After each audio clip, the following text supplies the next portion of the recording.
কোরআনে কারীমের ভিতরে আল্লাহ রাব্বুল আলামিন নেককার স্ত্রীদের গুণাগুণ বর্ণনা করতে গিয়ে আল্লাহ বলেন, হে দুনিয়ার নারী সমাজ, তোমরা তোমাদের স্বামীদের আনুগত্য করো, আর 2 নম্বরে লজ্জাস্থানের হেফাজত করো। স্বামী আর স্ত্রী, স্বামী যদি আনুগত্য করতে পারো, স্বামী যদি স্ত্রীর উপর খুশি হয়ে যায়, স্ত্রী যদি স্বামীর উপর খুশি হয়ে যায়, রাসূল বলেন এটাই জান্নাতে যাওয়ার জন্য সার্টিফিকেট হয়ে যাবে। সুবহানাল্লাহ।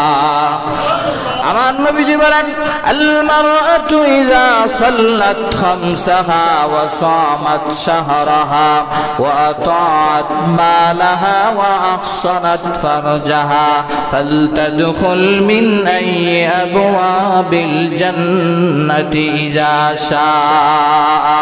রে কলিজার টুকরা যুবক ভাইরা, জান্নাতি মহিলা মাত্র 4টা আমল যদি করতে পারে জান্নাতে যাইতে পারবে। জোরে বলেন কয়টা আমল?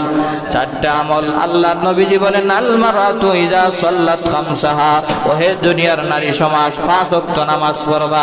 একদম সহজ, কিন্তু পুরুষের চাইতে নারীরা জান্নাতে যাওয়া। ভালো করে কান লাগান।